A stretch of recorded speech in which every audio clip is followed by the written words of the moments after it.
अनामिका दीदी आप शुरू कर सकती हैं।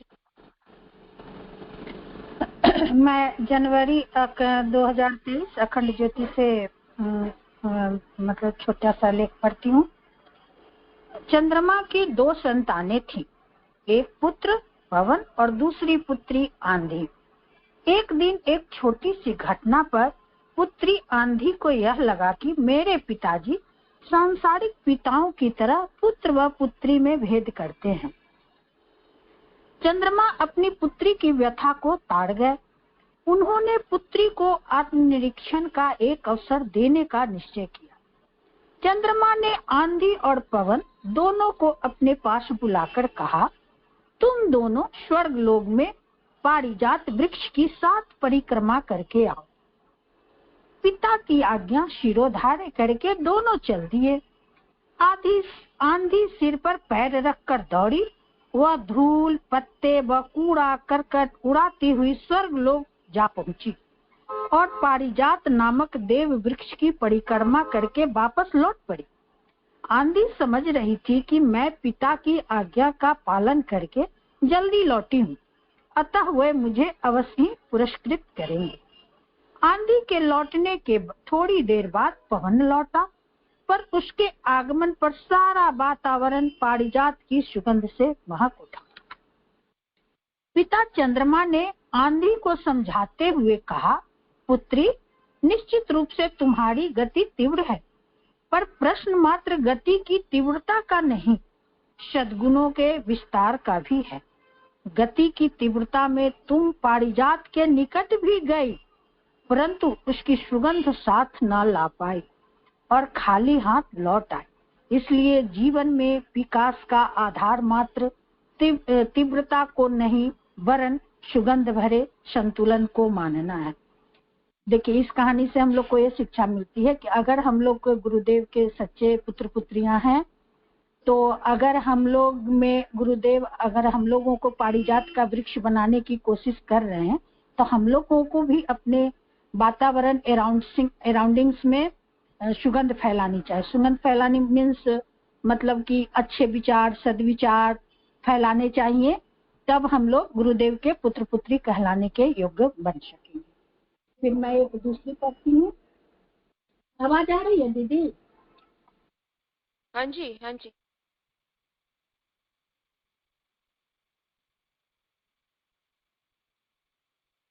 एक है गुरुदेव का इंद्रिय शैली, मैं पढ़ी थी तो जो थोड़ा सा। ब्रह्मचर्य पर वे बहुत जोर देते थे और कहते थे कि लोग कितने मूर्ख हैं।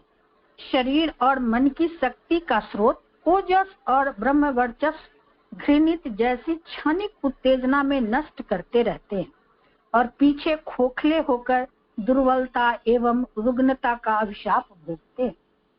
10 इंद्रियों में जीव और जन इंद्रियों, यह 2 ही प्रधान है, जो कि आदमी को खान पान पर संयम रखे और नियंत्रण रखे, तो आदमी ये दोनों ही हमारे गुरुदेव बताते हैं कि ये दोनों पर नियंत्रण रखना बहुत जरूरी है।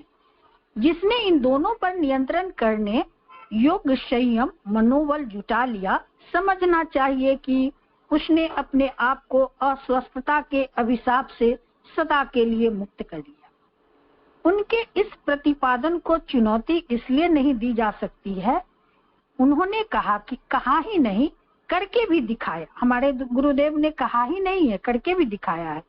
आज की व्यापक दुर्बलता और अस्वस्थता के निवारण में अध्यात्मवाद का यह सरल सा प्रयोग कितना सफल सिद्ध हो सकता है, यदि इसे समझा जा सके तो तरसा कर मारने वाली इस शारीरिक दुर्दशा से हम सहज ही छुटकारा पा सकते हैं।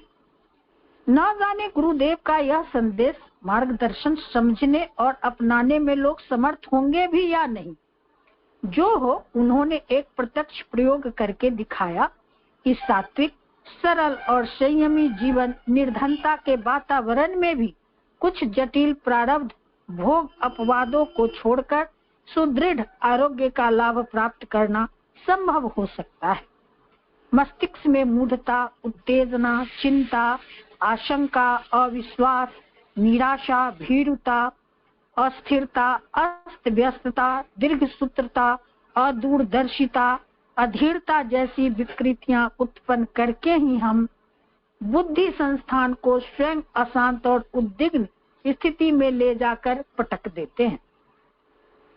कुछ एक अपवादों को छोड़कर साधारणतया सबकी मना स्थिति इस योग्य होती है कि यदि उसे उचित दिग्दर्शन प्राप्त होता रहे तो हर व्यक्ति बुद्धिमान बन सकता है और उस आंतरिक अशांति से बच सकता है जो न केवल अपने लिए ही वरन संबंधित अन्य कुटुंबी सहयोगियों के लिए भी खिन्नता एवं असंतोष का कारण बनती है।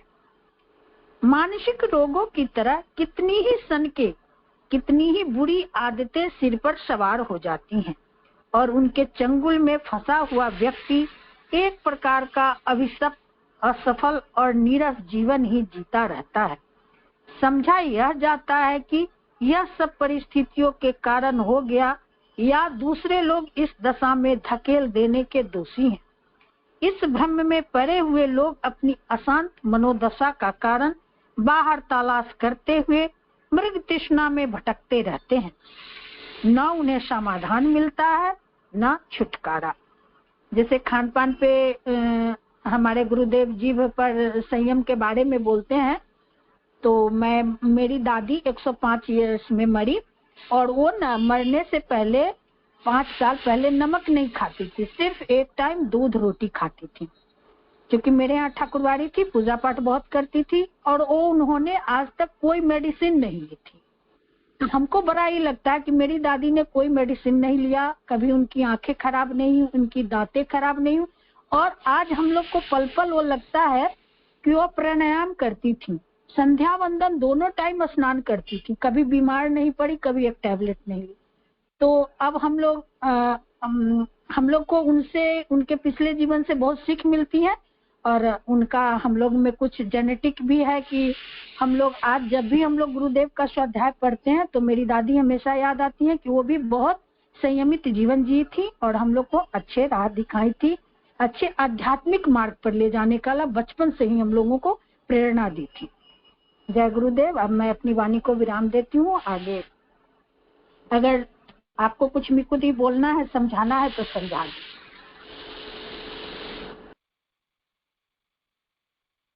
बहुत बहुत धन्यवाद अनामिका दीदी, आपने एकदम बिल्कुल सही कहा। घर के जो बड़े होते हैं, जो वो करते हैं और उनको ही देखकर हम सीखते हैं, उनकी राह पर ही चल के जो हम सीखते हैं, जब उनको हमारे बेनिफिट होता है तब पता चलता है उस चीज की वैल्यू क्या है। ये बहुत बड़ा एग्जाम्पल है। जैसे अभी हमारे बच्चे हमें देखेंगे कि हम मंत्र लेखन कर रहे हैं, हम माला कर रहे हैं, हम चालीसा कर रहे हैं, जो देखेंगे वो आपका कॉपी करेंगे। तो घर में वैसा वातावरण बनाइए कि बच्चे आपको कॉपी करें। जैसे बहुत सारे ऐसा देखा जाता है कि सबकी अपनी पसंद है, इसको पर्सनली कोई ना ले, जनरल टॉक है। मैं मेकअप में लगी रहती है, माँ फैशन में लगी रहती है, तो बच्चा भी वही कॉपी करता है। वो भी छोटी उम्र में लड़कियां मेकअप करने लग जाती, क्यों? क्योंकि उनकी माएँ भी ये फालतू की चीजें में लगी हुई हैं, फेस में केमिकल लगा रहे हैं। तो ये एग्जाम्पल है एक।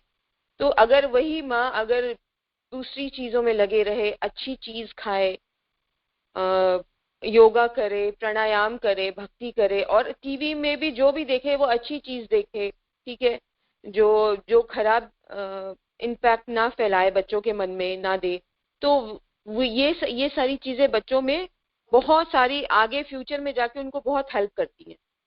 तो बहुत अच्छा अनामिका दीदी, आपने बहुत अच्छी स्टोरी सुनाई। जो हमारी इंद्रियां हैं उनको संयम में रखना, चाहे स्वाद के लिए, चाहे अपने देखने के लिए, चाहे सुनने के लिए, ये सारे संयम करके चलेंगे तो हमारा जीवन श्रेष्ठ होगा। गुरुदेव ने भी ऐसा ही बोला है। बहुत बहुत धन्यवाद अनामिका दीदी। अब मैं लता मासी आपका नाम लूंगी। लता मासी। जय गुरुदेव। मेरी आवाज सुनाई दे रही है चिका मिकू? हाँ जी मासी। मैंने ये ली है अक्टूबर 2022 अखंड ज्योति से।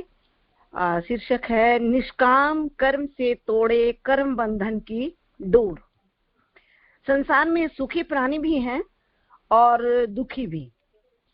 सामान्यतः यह देखा जाता है कि सुख पाने के अनेक प्रयत्न करने पर भी कोई मनुष्य सुखी नहीं हो पाता, पर कभी कभी बिना विशेष प्रयत्न किए भी मनुष्य को सुख प्राप्त हो जाता है। कोई व्यक्ति बिना परिश्रम और पुरुषार्थ किए ही सुख और समृद्धि में जीता है, तो कोई व्यक्ति जीवन में घोर परिश्रम और पुरुषार्थ करते हुए भी दुख व अभाव में जीवन जीता है।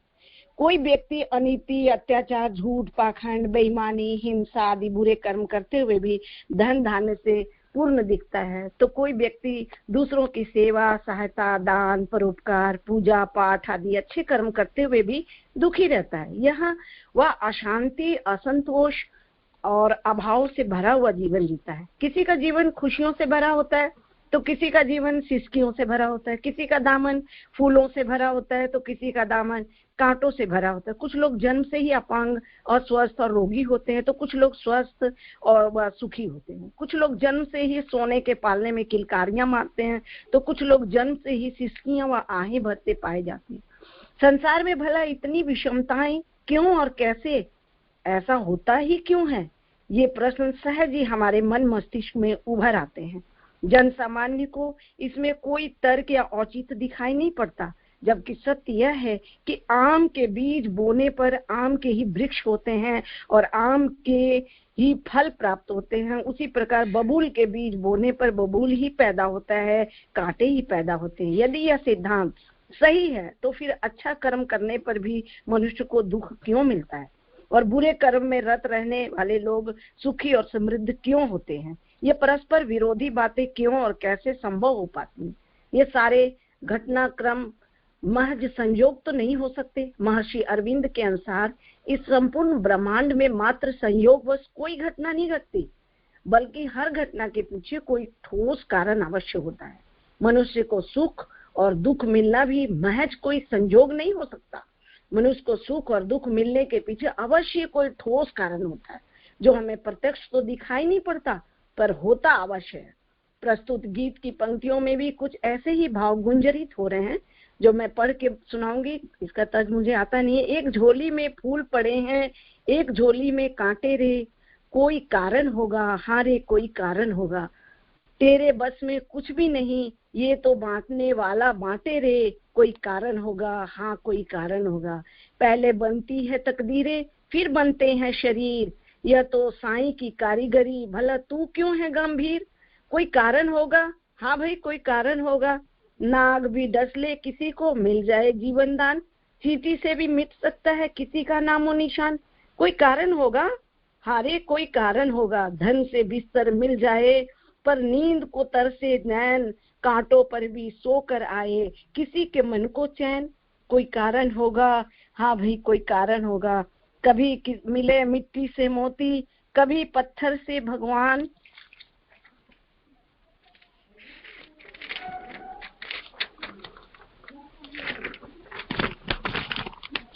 कोई कारण होगा, हाँ कोई कारण होगा।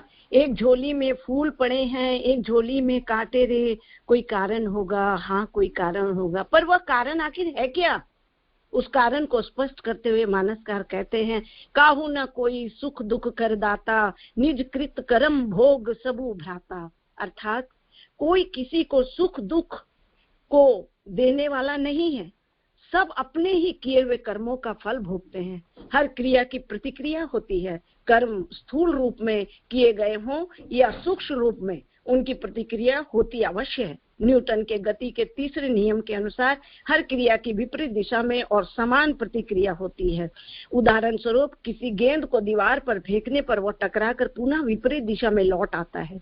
कर्म फल सिद्धांत के अनुसार भी हमारे द्वारा किए गए हर कर्म की प्रतिक्रिया होती है। इसमें कोई संदेह नहीं है कि बुरे कर्म का परिणाम हर हाल में बुरा ही होता है और अच्छे कर्म का परिणाम हर हाल में अच्छा ही होता है। यह सिद्धांत अक्षरशः सत्य है, पर देखने को मिलता है कि वर्तमान में ईमानदारी, सच्चाई, दान, परोपकार, सेवा, पूजा पाठ, पुरुषार्थ, अच्छे कर्म, शुभ कर्म, पुण्य कर्म करते हुए भी लोग दुख, संकट और अभाव में जीते रहते हैं।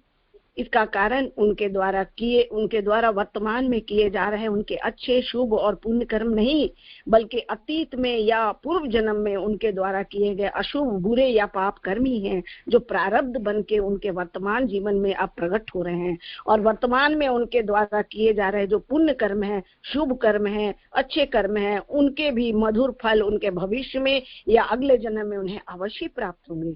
उसी प्रकार वर्तमान में बुरे कर्म, पाप कर्म, अशुभ कर्म करते हुए जो सुखी और समृद्ध दिख रहे हैं, इसका कारण है कि उनका वर्तमान अशुभ, पाप या बुरे कर्म नहीं, बल्कि अतीत में ये पूर्व जन्म में उनके द्वारा किए गए शुभ और पुण्य और अच्छे कर्म उनके द्वारा अतीत या पूर्व जन्म में किए गए शुभ, पुण्य या अच्छे कर्म अब परिपक्व होकर प्रारब्ध बनकर उनके वर्तमान जीवन में प्रकट हो रहे हैं। इसलिए बुरे कर्मों में रत रहने पर भी वे सुखी समृद्ध दिखाई पड़ रहे हैं, पर जैसे उनके अतीत या पिछले जन्मों के किए गए शुभ कर्मों से प्राप्त पुण्य समाप्त हो जाएंगे, वैसे उन्हें उनके द्वारा वर्तमान में किए जा रहे बुरे कर्मों का दुखद परिणाम मिलना प्रारंभ हो जाएगा। जब तक व्यक्ति के खाते में शुभ कर्म शेष है, तब तक बुरे कर्म करते हुए भी वह सुखी रहता है, पर पुण्य समाप्त होते उसे बुरे कर्म के बुरे परिणाम मिलने प्रारंभ हो जाते हैं। प्रकृति भी वर्तमान में बुरे कर्मों में रत बुरे व्यक्ति को उसके द्वारा अतीत या पूर्व जन्मों में किए गए पुण्य कर्मों का सुख भोग पहले ही करा देना चाहती है, जिससे कि उसके बुरे कर्मों के परिणाम स्वरूप उसे दुख मिलने प्रारंभ होने पर उसके दुख पाने में उनके पुण्य बाधा ना बन सके। इसी प्रकार वर्तमान में जो पुण्य कर्म में रत है, प्रकृति पहले उसके खाते में जमा उसके अतीत के पापों को उसे दुख देकर समाप्त कर देना चाहती है, जिससे कि जब उसे वर्तमान में किए गए पुण्य कर्मों का सुख भोग भविष्य में या अगले जन्म में मिलना प्रारंभ हो, तो उसके अतीत के पाप उसके सुख भोग मिलने में कोई बाधा ना आ सके। कोई बैंक किसी बुरी व्यक्ति को पैसा देने से इसलिए इनकार नहीं कर सकता कि वो बुरा या पापी व्यक्ति है। यदि उसके खाते में पैसे जमा हैं तो बैंक को उसे देना ही होगा। प्रकृति भी ऐसा करती है। यदि वर्तमान में व्यक्ति बुरे कर्मों में रत है तो भी उसके अतीत के कर्म खाते में जमा पुण्य के परिणाम स्वरूप वह उसे सुख भोग प्रदान करने से इनकार नहीं कर सकती।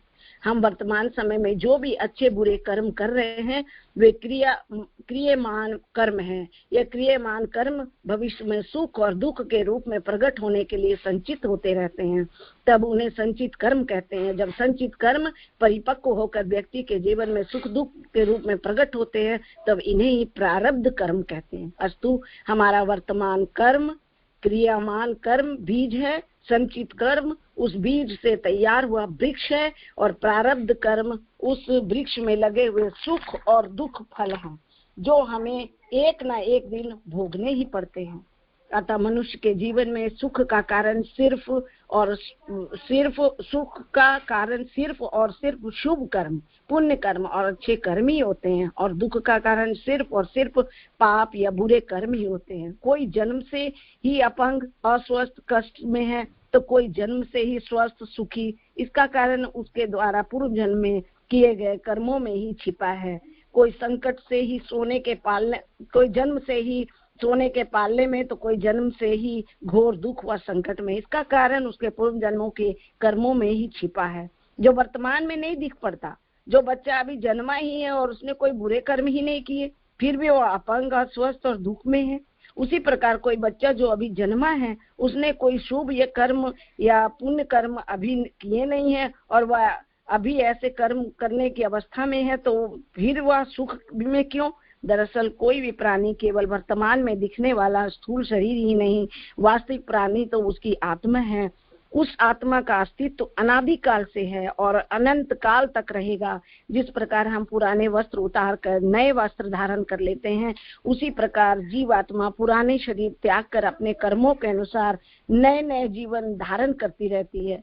पर उस नए शरीर में भी जीवात्मा अपने पूर्व जन्मों के अच्छे बुरे कर्मों के कर्म संस्कार अपने साथ लाती है। इसी कारण वह अपने कर्मों के अनुसार सुख व दुख को भोगती है। हम वर्तमान में सुख या दुख जिस किसी भी स्थिति में है, वह हमारे अतीत के कर्मों का परिणाम है, और भविष्य में हम सुख या दुख जिस किसी भी स्थिति में होंगे, वह हमारे द्वारा वर्तमान में किए जा रहे बुरे कर्मों, अच्छे या बुरे कर्मों का ही परिणाम होगा। यह आवश्यक नहीं कि इस जन्म में हम जो भी अच्छे या बुरे कर्म कर रहे हैं उनका फल हमको अभी या इसी जन्म में मिल जाए।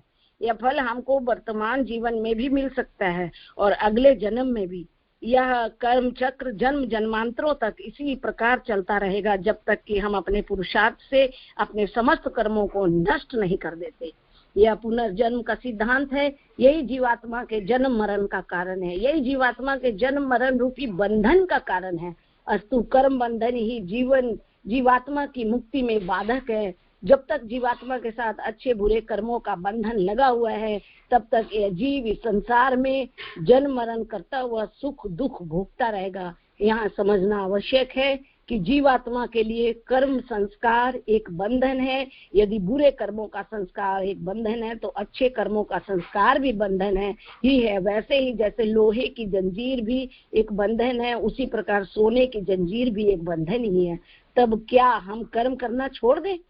जब अच्छे कर्म भी बंधन है तो हम अच्छे कर्म क्यों करें? नहीं, बिल्कुल नहीं।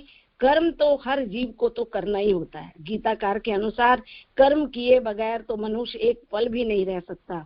तो फिर क्या करे, कैसे करे? हम निस्संदेह अच्छे कर्म, पुण्य कर्म, शुभ कर्म करें जिससे हमें पुण्य प्राप्त हो। उस पुण्य से हमें सुख शांति और समृद्धि प्राप्त हो सके। हम बुरे कर्म करने से बचें जिससे कि बुरे कर्मों से जनित पाप से हमें जीवन में दुख प्राप्त ना हो। पर महत्वपूर्ण यह है कि हम शुभ कर्म, पुण्य कर्म या अच्छे कर्म भी फलाशक्ति एवं कर्तापन की भावना से मुक्त होकर करें।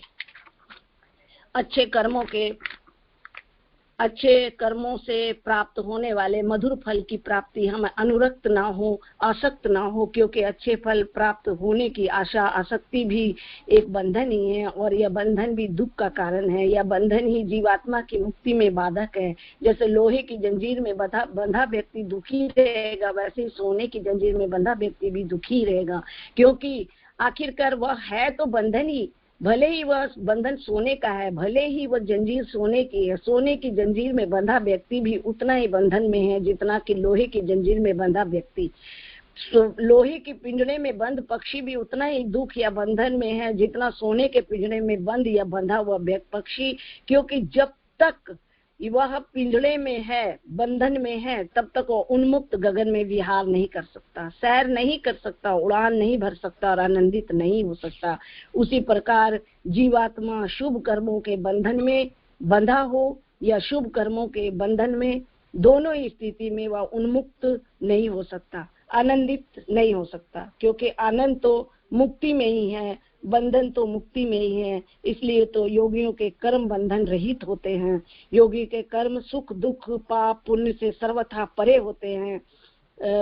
योगी के कर्म शुक्ल और अकृष्ण होते हैं और दूसरों के 3 प्रकार के होते हैं, यानी शुक्ल कर्म, कृष्ण कर्म और शुक्ल कृष्ण मिश्रित कर्म होते हैं। पुण्य कर्मों को शुक्ल कर्म कहते हैं और पाप कर्मों को कृष्ण कर्म कहते हैं। इस प्रकार 4 प्रकार के होते हैं। शुक्ल कर्म अर्थात पुण्य कर्म, कृष्ण कर्म अर्थात पाप कर्म, शुक्ल कृष्ण अर्थात पुण्य और पाप मिले हुए कर्म, पुण्य पाप मिश्रित कर्म। और इस तरह करके उन्होंने बताए हैं अलग अलग रूप में। चूंकि योगी कोई भी कर्म फलाशक्ति आसक्ति एवं कर्तापन की भावना से मुक्त होकर करते हैं, इसलिए उनके पाप कर्म पुण्य से परे होते हैं। जैसे हम कुछ भी अच्छा काम करें तो उसके पीछे हमारी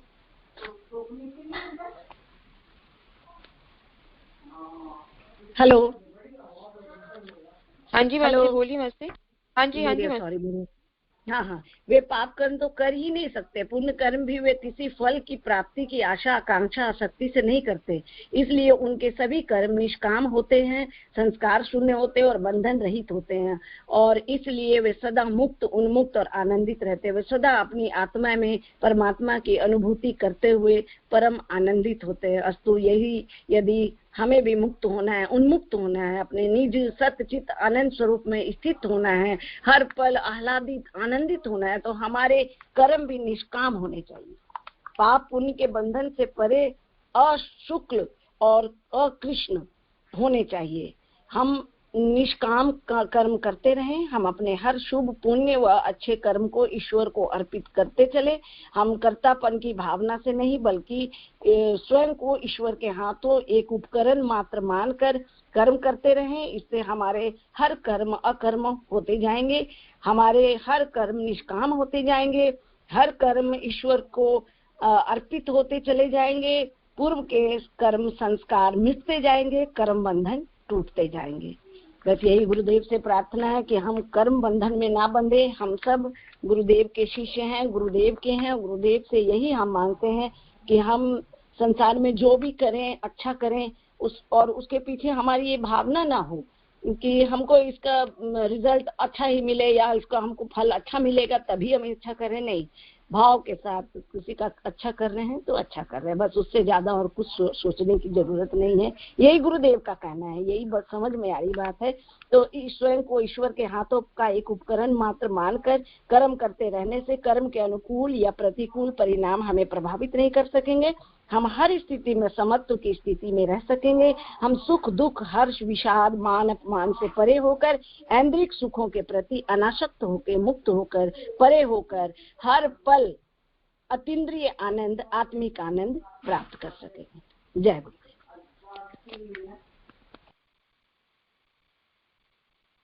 बहुत बहुत धन्यवाद लता मासी, बहुत अच्छा बताया कर्म फल के बारे में, अपने कर्मों को किस तरह से सही करना है। गुरुदेव हमारी जिंदगी में इसीलिए आए हैं कि हमें जो भी हमारा जो भी पिछला जो हमारा कर्म है उस हिसाब से जो हम भोग रहे हैं वो हमें कम भोगना पड़े। जैसे होता है ना कि जब कोई क्रिमिनल पुलिस के सामने आ जाता है, बोलते हैं ऐसा मतलब मैंने ऐसा सुना है कि जो क्रिमिनल बहुत ज्यादा पुलिस वाले को दौड़ाते हैं और हाथ में नहीं आते, उनकी सजा और ज्यादा बढ़ जाती है। उनको जब वो आते हैं हाथ में तो उनको बहुत ज्यादा उनके साथ बुरा व्यवहार किया जाता है, उनके साथ बहुत अत्याचार पुलिस द्वारा किया जाता है, जो कि वो डिजर्व करते हैं, इसलिए ऐसा होता है। लेकिन वो चीज बढ़ जाती है क्योंकि उनका क्रोध भी होता है उनके साथ, जो मतलब पुलिस ऑफिसर्स का। जैसे हम सरेंडर कर देते हैं ना अपने प्रभु को, तो हमारा जो भी कर्म है हमने सरेंडर कर दिया कि हम बहुत टाइम से इतने परेशान हैं, कुछ भोग रहे हैं, तो हमने अपने भगवान को सरेंडर कर दिया, तो वो चीज हम लोग को ज्यादा फील नहीं होगी, ज्यादा पता नहीं चलेगा, दुख बहुत आसानी से कट जाएगा।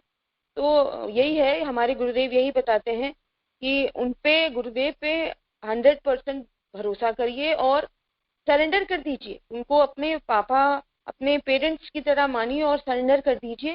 किसी भी प्रॉब्लम में है आप, आपका ये काम नहीं बन रहा है, वो काम नहीं बन रहा है, सरेंडर कर दीजिए। तो क्या होगा, वो गुरुदेव उस चीज को काट कर मतलब आपको सिर्फ 25% भोगना पड़ेगा। ये मैंने पहले भी मतलब सुना है कि ऐसा कर देते हैं गुरुदेव। गायत्री साधक को उनका पुण्य जो पिछला कर्म होता है, जो उनके कर्म प्रारब्ध होते हैं, उनको वो भोगना बहुत कम पड़ता है, उनको पता भी नहीं चलता गुरुदेव। और जब से हमारी जिंदगी में आए हैं वो बड़े बड़े एक्सीडेंट को छोटा सा बना देते हैं। तो लेकिन हम लोग को क्या करना है, इससे हम लोग को ये फैलाना है कि हमें अपना कर्म अच्छा रखना है, चाहे वाणी से चाहे अपने कर्म से, ठीक है। गुरुदेव का एक मैं अभी गूगल में एक सर्च किया है, 1978 जुलाई का है, पेज नंबर 33। उसमें गुरुदेव ने गरुड़ पुराण में लिखा है कि कलयुग में लोगों के इतने पाप कर्म होते हैं ना कि वो प्रेत योनि में चले जाते हैं अपने कर्मों की वजह से। मतलब मृत्यु के बाद वो प्रेत योनि में चले जाते हैं, क्योंकि उनके अंदर एक होती है जो चाहते हैं गुरुदेव, वो अगर नहीं होगा तो वैसे लोग प्रेत योनि में चले जाएंगे। वही सतयुग में जब कोई लोग दुनिया छोड़कर जाते हैं तो उनको प्रेत योनि की प्राप्ति नहीं होती, उनको मोक्ष मिलता है या मुक्ति मिल जाती है। लेकिन कलयुग में ऐसे लोगों के कर्म है, खान पान है ऐसा कि उनको प्रेत योनि मिलती है। बहुत बहुत धन्यवाद लता मासी, आपने बहुत सही बताया, बहुत अच्छा बताया। अब मैं उषा दीदी को अनम्यूट करूंगी।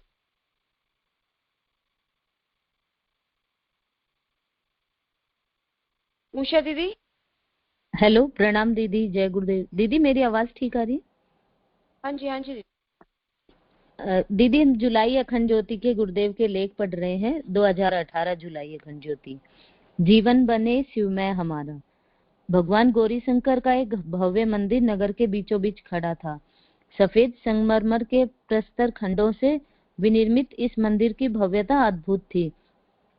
मंदिर के गर्भगृह में काले पत्थर का विशाल शिवलिंग स्थापित था। सभी लोग महादेव के इस निराकार प्रतीक शिवलिंग पर दूध, पुष्प एवं बेल रूप अर्पित करते थे, क्योंकि ये सब उन्हें अत्यंत प्रिय हैं। प्रातःकाल इस मंदिर के मुख्य पंडित विरोचन रुद्राभिषेक करते थे। रुद्रपीठ के मंत्रों से शिवालय शिवमय हो जाता था और चारों ओर पवित्रता एवं दिव्यता का संचार होने लगता था। विरोचन की शिव के प्रति अपार श्रद्धा वातावरण में घुलकर इसकी दिव्यता को और भी प्रखर कर देती थी। वे पिछले 30 वर्षों से रुद्राभिषेक करते चले आ रहे थे। उम्र होने के कारण उनका शरीर कष्ट देने लगा था, फिर भी वे नित्य प्रति रुद्राभिषेक अवश्य करते थे। भगवान गौरीशंकर का यह मंदिर एक प्राचीन मंदिर था। पंडित विरोचन के पिता, दादा, परदादा सभी इस मंदिर में अपनी सेवाएं दे चुके थे।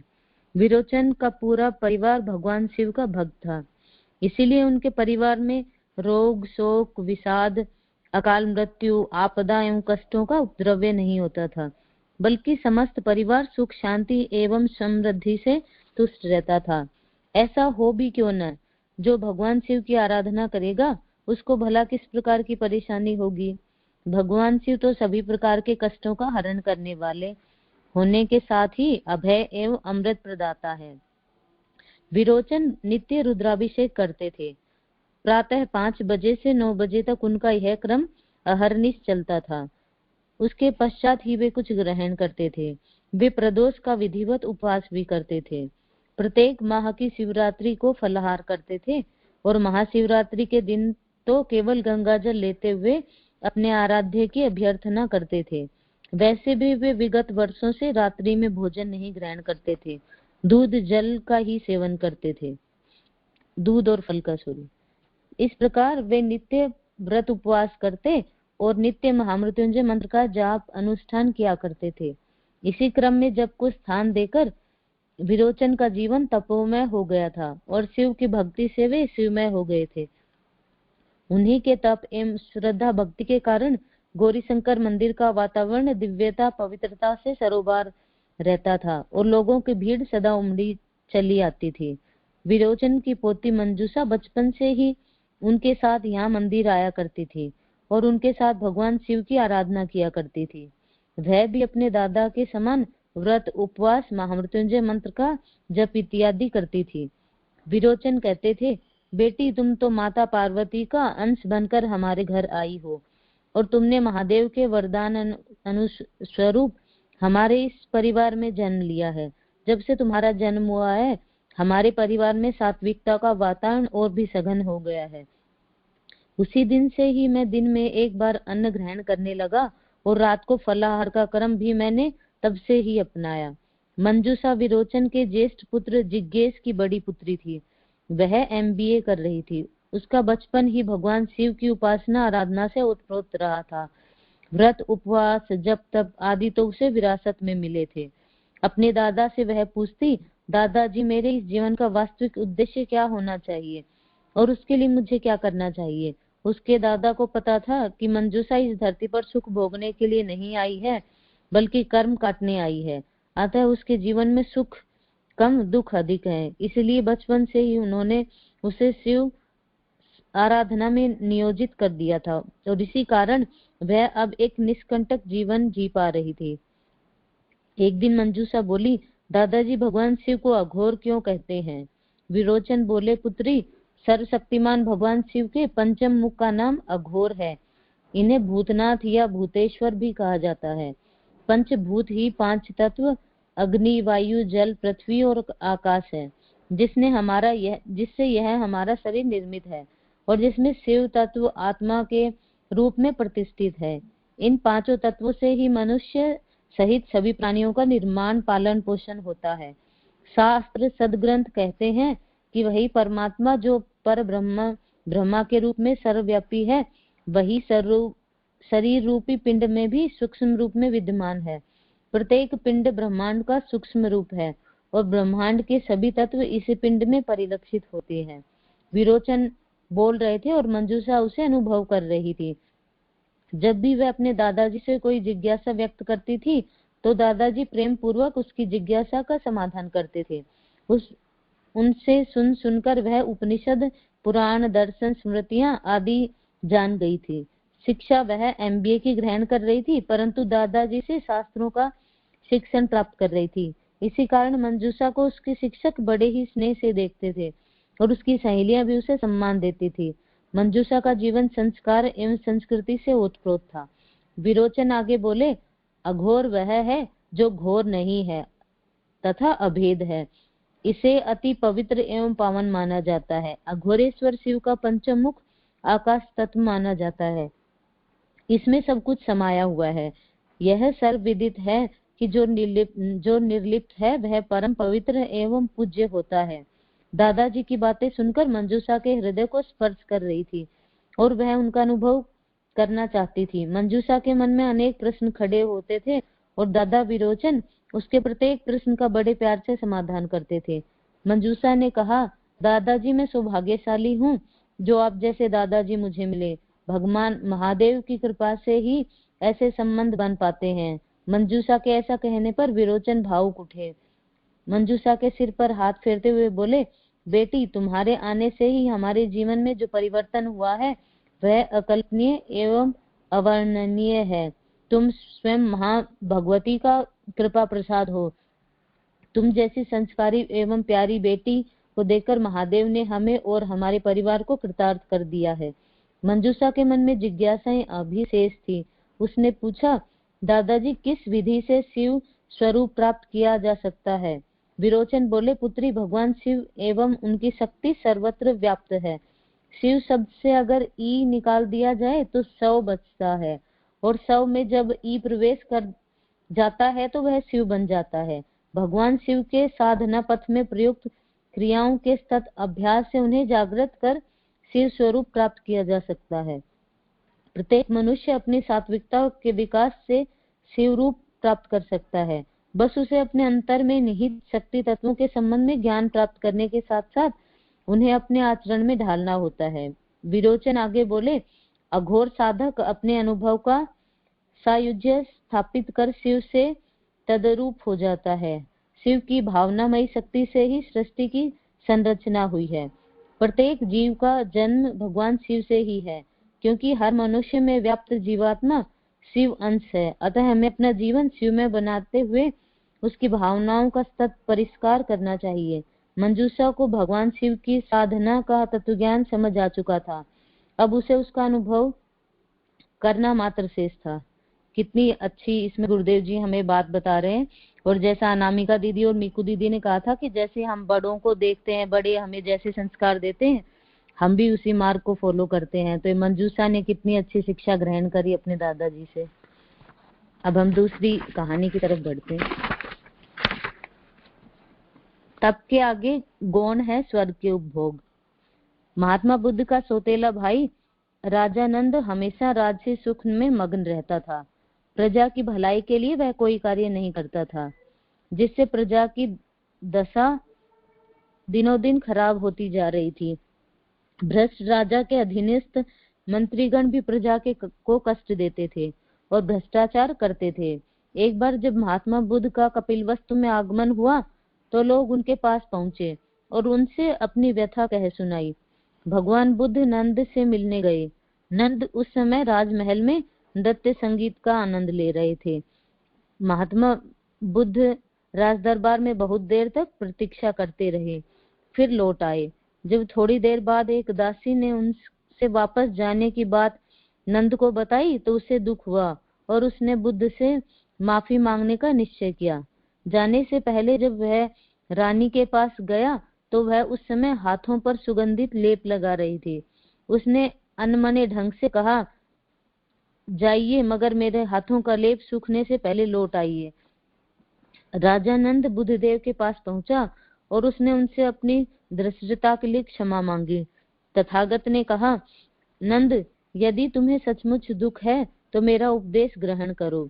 नंद को रह रहकर रानी की बात याद आ रही थी। मेरे हाथों का लेप सूखने से पहले लौट आइए। परंतु साथ ही उसे यह भी भान था कि कि भगवान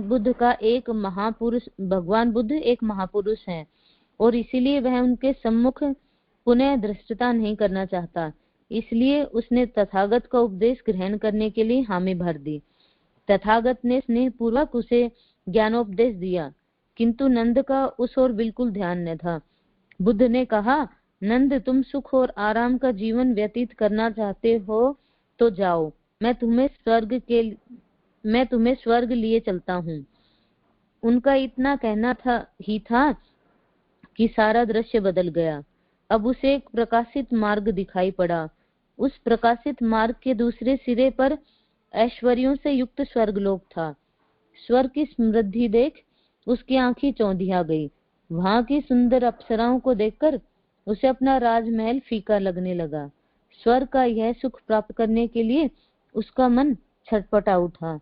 बुद्धदेव से उनकी यह मानसिक दशा छिप न सकी। उन्होंने उससे पूछा, नंद, क्या तुम स्वर्ग के सुख को पाना चाहते हो? नंद ने हामी भरी। नंद के हामी भरने पर भगवान बुद्ध बोले, स्वर्ग की प्राप्ति तपस्या से अर्जित पुण्य के फल स्वरूप होती है। यदि तुम स्वर्ग के भोग चाहते हो तो तुम्हें इसके लिए कठिन तप करना होगा। क्या तुम तप करने के लिए तैयार हो? राजा नंद का मन स्वर्ग के ऐश्वर्य को प्राप्त करने के लिए इतना विकल था कि वह तुरंत तप की विधि समझने के लिए तत्पर हो उठा। भगवान बुद्ध ने उसे तप का मार्ग दिखाया। बस उस दिन से नंद ईश्वर के ध्यान में मग्न रहने लगा। स्वर्ग का सुख पाने के लिए वह इतना अधीर हो गया कि उसे पाने के लिए वह कुछ भी कर सकता था। धीरे धीरे उसे तपस्या में आनंद मिलने लगा।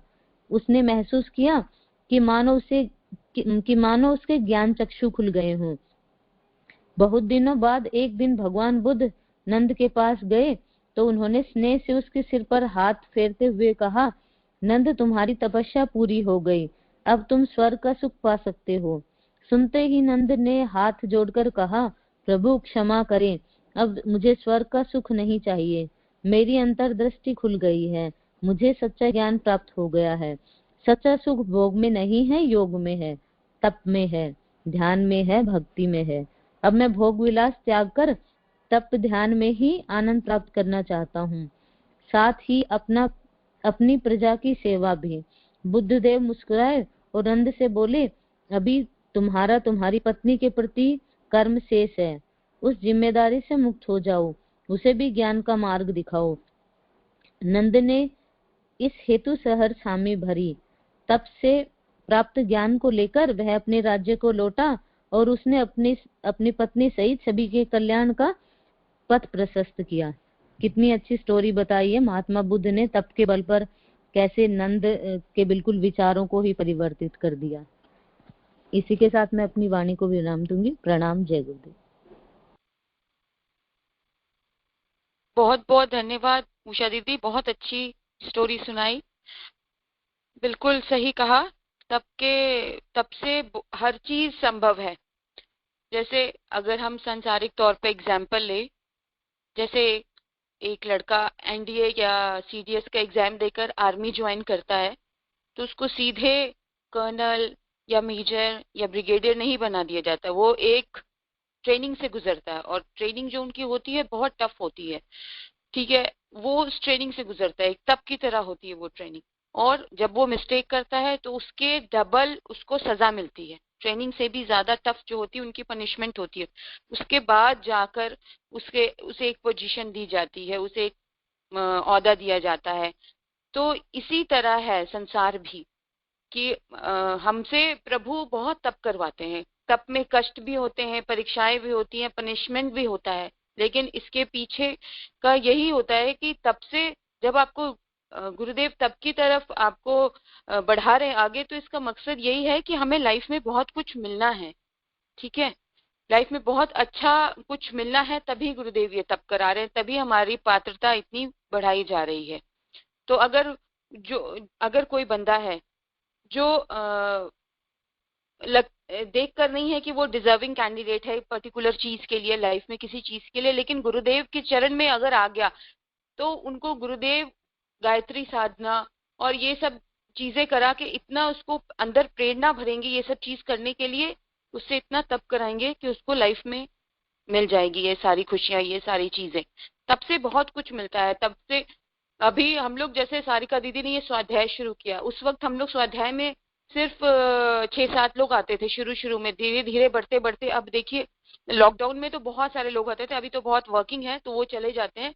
तो ये जो स्वाध्याय है, इससे हमारे इतने सारे लेयर्स खुले हैं ना, जो जो दब गए थे ये संसारिक चीजों में, बातों में, ये दब गए थे अंदर, और वो लेयर खुले हैं। तो अब क्या होता है, लाइफ में हर एक चीज को टैकल करना बहुत हल्का लगता है। किसी की बातों को, किसी चीज को आप बहुत इजीली टैकल कर लेते हैं। किसी चीज का बहुत ज्यादा दिमाग में लोड नहीं लेते। ये सब स्वाध्याय के द्वारा, हमारे गुरुदेव के द्वारा ही हो पाया है। तो ये भी एक तरह से तप है। जब आप, गुरुदेव ये भी तप करा रहे हैं, आपको पता भी नहीं चल रहा है और तप हो रहा है। वो ऐसे कि हमें बहुत, गुरुदेव कंट्रोल करना सिखा रहे हैं, बैलेंस होना सिखा रहे हैं, आपको सहना सिखा रहे हैं। ठीक है, ये भी तप का ही पार्ट है। आप स्वाध्याय द्वारा जो सीख रहे हो, आपके डेली रूटीन में आ रहा है, वो भी तप हो रहा है। तो ये बहुत अच्छा है। हम अपना जैसे खाने में कंट्रोल करते हैं, नहीं अभी ये खाने का मन कर रहा है, अभी वो खाने का मन कर रहा है, चलो मंगा लेते खा लेते, नहीं, वो भी सिखाया गुरुदेव ने, उसमें भी कंट्रोल करना है, उसको भी बैलेंस बनाना है। ठीक है, जब अन्नमय कोश हमारा बैलेंस होगा तो वहां से शुरुआत हो जाती है आपके प्रॉपर बैलेंस लाइफ की। तो जो भी है ये सब तब का पार्ट है। तो बहुत अच्छा उषा दीदी आपने बताया, गुरुदेव का बहुत अच्छा सुनाया, आपका बहुत बहुत धन्यवाद। अभी 11:48 है। मैं सारिका दीदी से बोलूंगी। दीदी कुछ बोलना चाहेंगी? दीदी आप?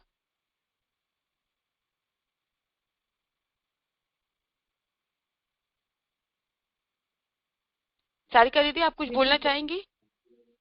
आवाज आ रही है मेरे को? हाँ जी, हाँ जी। बहुत ही अच्छा रहा आज का स्वाध्याय, और सबने इतना सुंदर पढ़ा है। मतलब वेडनेसडे का स्वाध्याय बहुत इंटरेस्टिंग लगता है मुझे।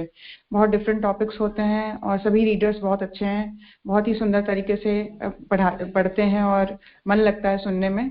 और मैं चाहूंगी कि इस तरह की एक्टिविटीज वीक्स में और भी ज्यादा बढ़े।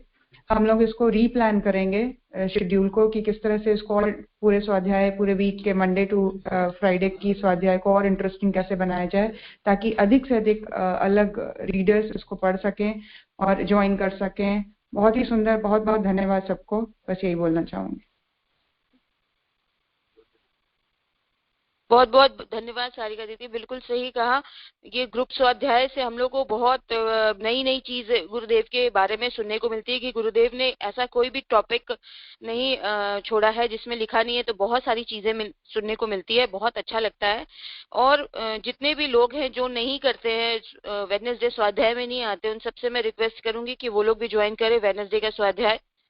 और वो लोग भी अपने जो भी गुरुदेव का पढ़ते हैं बुक्स, वो भी हमारे साथ भी शेयर करिए। तो चलिए, अब हम लोग आज का स्वाध्याय यही समाप्त करते हैं। अब आहुतियों का कार्यक्रम करते हैं। गायत्री मंत्र की 5 मंत्राहुति और महामृत्युंजय मंत्र की 5 मंत्राहुति से। ओम भूर्भुवः स्वः तत्सवितुर्वरेण्यं भर्गो देवस्य धीमहि धियो यो नः प्रचोदयात् स्वाहा। इदं गायत्री इदं न मम। ओम भूर्भुवः स्वः तत्सवितुर्वरेण्यं भर्गो देवस्य धीमहि धियो यो नः प्रचोदयात् स्वाहा। इदं गायत्री इदं न मम। ओम भूर्भुवः स्वः तत्सवितुर्वरेण्यं भर्गो देवस्य धीमहि धियो यो नः प्रचोदयात् स्वाहा। इदं गायत्री इदं न मम। ओम भूर्भुवः स्वः तत्सवितुर्वरेण्यं भर्गो देवस्य धीमहि धियो यो नः प्रचोदयात् स्वाहा। इदं गायत्री इदं न मम। ओम भूर्भुवः स्वः तत्सवितुर्वरेण्यं भर्गो देवस्य धीमहि धियो यो नः प्रचोदयात् स्वाहा। इदं गायत्री इदं न मम। महामृत्युंजय मंत्र की 5 मंत्राहुति। जो भी लोग गंभीर रूप से बीमार हैं, शारीरिक रूप से या मानसिक रूप से, वो स्वस्थ हो जाए, सबकी लंबी आयु, स्वस्थ जीवन, खुशहाल जीवन के लिए महामृत्युंजय मंत्र की 5 मंत्रावती। ओम त्र्यंबकम यजामहे सुगंधिम पुष्टिवर्धनम उर्वारुकमिव बंधनान् मृत्योर्मुक्षीमामृतात् स्वाहा। इदं महामृत्युंजय इदं न मम। ओम त्र्यंबकम यजामहे सुगंधिम पुष्टिवर्धनम उर्वारुकमिव बंधनान् मृत्योर्मुक्षीमामृतात् स्वाहा। इदं महामृत्युंजय इदं न मम। ओम त्र्यंबकम यजामहे सुगंधिम पुष्टिवर्धनम उर्वारुकमिव बंधनान् मृत्योर्मुक्षीमामृतात् स्वाहा। इदं महामृत्युंजय इदं न मम। ओम त्र्यंबकम यजामहे सुगंधिम पुष्टिवर्धनम उर्वारुकमिव बंधनान् मृत्योर्मुक्षीमामृतात् स्वाहा। इदं महामृत्युंजय इदं न मम। शांति पाठ। I am sorry. ओम त्र्यंबकम यजामहे सुगंधिम पुष्टिवर्धनम उर्वारुकमिव बंधनान् मृत्योर्मुक्षीमामृतात् स्वाहा। इदं महामृत्युंजय इदं न मम। शांति पाठ। ओम द्योः शांति, अंतरिक्षगं शांति, पृथ्वी शांति, रापः शांति, रोषधयः शांति, वनस्पतयः शांति, विश्वे देवा शांति, ब्रह्म शांति, सर्वगं शांति, शांतिरेव शांति, सामा शांतिरेधि। ओम शांति शांति शांति, सर्वारिष्टा शांतिर्भवतु। सभी लोग 1:30 बजे ज्योति अवतरण साधना में, 5:40 गायत्री चालीसा, 6 बजे नाद योग में अवश्य आइएगा। सभी रीडर का बहुत बहुत धन्यवाद। सभी को प्रणाम।